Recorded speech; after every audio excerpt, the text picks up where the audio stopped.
नमस्कार, आप देख रहे हैं न्यूज वन इंडिया। मैं हूं आपके साथ दीपिका ओझा। बाबा सूरजपाल उर्फ नारायण साकार हरि को लेकर एक बार फिर सियासी संग्राम छिड़ गया है। पहले एफआईआर और अब चार्जशीट में नाम न होने को लेकर राजनीति गर्मा गई है। सवाल उठने लगे हैं कि हाथरस भगदड़ में 123 लोगों की मौत का आखिर जिम्मेदार कौन है। बसपा सुप्रीमो मायावती ने यूपी सरकार पर बाबा को संरक्षण देने का आरोप लगाया है, लेकिन सवाल ये भी है कि आखिर बाबा पर हाथ डालने से प्रशासन क्यों बच रहा है। बाबा से जुड़ा क्या है सियासी समीकरण, इसे समझेंगे, लेकिन इससे पहले इस रिपोर्ट देखिए।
को क्या आगे रोक पाना संभव है?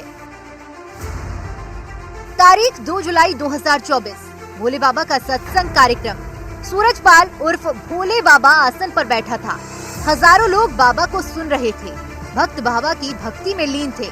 बाबा प्रवचन दे रहा था, लेकिन इससे ठीक बाद बाबा आसन से उतरता है और प्रवचन के बाद जैसे ही प्रस्थान करता है, हाथरस में मौत तांडव करने लगती है। बाबा जैसे ही निकल रहा था, लोग बाबा की चरणों की रज यानी कि पैरों की धूल लेने के लिए दौड़ पड़े थे। लेकिन बाबा तो निकल जाता है, लेकिन पीछे महिलाओं, बुजुर्गों और बच्चों को तड़पता छोड़ जाता है। पुलिस एक्शन लेती है, गिरफ्तारी तेज कर देती है। 11 लोगों को गिरफ्तार कर लिया जाता है, लेकिन बाबा को गिरफ्तार करना तो दूर, आरोपी बनाना भी मुनासिब नहीं समझा जाता। घटना के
क्यों नहीं जुटाई?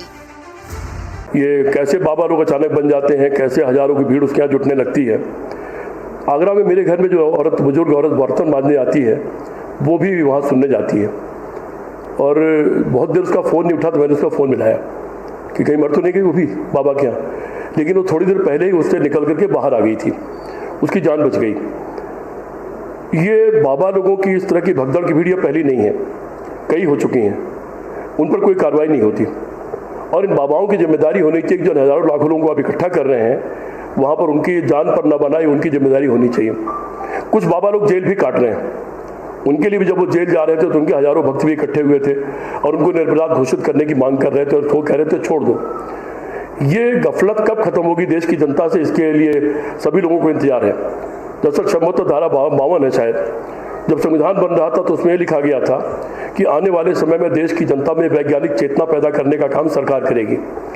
दुर्भाग्य से सरकारें वैज्ञानिक चेतना पैदा करने के बाद अंधभक्ति की तरफ धकेल रही हैं और उसका ये परिणाम है। ये जो 121 लोगों की मौत में बाबा को हटा दिया गया है, ये खुद अपने आप में बड़ा अपराध है, सिर्फ लालच में कि उसके समर्थक वोट कहीं नाराज न हो जाए। और सरकार को इस पर पुनर्विचार करना चाहिए और तत्काल बाबा का नाम उसमें डालना चाहिए, क्योंकि मुख्य कल्प्रिट वो बाबा है। प्रकरण में सिर्फ और सिर्फ उत्तर प्रदेश के प्रशासन की गलती थी, हाथरस के प्रशासन की, डीएम की, एसपी की, संबंधित थाना जो थे उन लोगों की गलती थी। इतना बड़ा प्रोग्राम और सुरक्षा के मामले जीरो।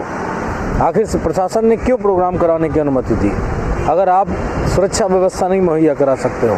आपको पता होगा कितनी सारी रैलियां राजनीतिक दलों की नहीं हो पाती हैं और ये कह दिया जाता है कि हम पुलिस प्रशासन नहीं ले पाएंगे, नहीं हम व्यवस्था ऐसी कर पाएंगे सुरक्षा की, और डेटे भी बदलनी पड़ती हैं। तो आखिर इतने जहां लाखों लाख की भीड़ थी वहाँ क्यों नहीं ऐसी व्यवस्था की गई? इसके लिए सिर्फ प्रशासन दोषी है। और कोई बाबा, कोई संत, कोई महंत, उस पर मैं इसलिए टिप्पणी नहीं करना चाहता हूँ। ये सरकार का काम है कि किसका कितना दोष है, उस आधार पे निश्चित तौर पे ये बातें होनी चाहिए। लेकिन मैं देख रहा हूँ कि पुलिस प्रशासन को, वहाँ के पुलिस व्यवस्था को, सबको किनारे कर दिया गया है। उन पे भी FIR होनी चाहिए, उनको भी जेल जाना चाहिए। बाबा को बचाने में किसका हाथ है, इस सवाल का जवाब तो नहीं मिल पाया, क्योंकि ये तो शासन और प्रशासन ही जानता होगा। इतनी बड़ी त्रासदी के बाद भी जांच एजेंसियां तथाकथित स्वयंभू बाबा के खिलाफ सबूत ही नहीं जुटा पाई। ये सवाल आम जनमानस की जुबान पर है। Bureau report, news 1 India.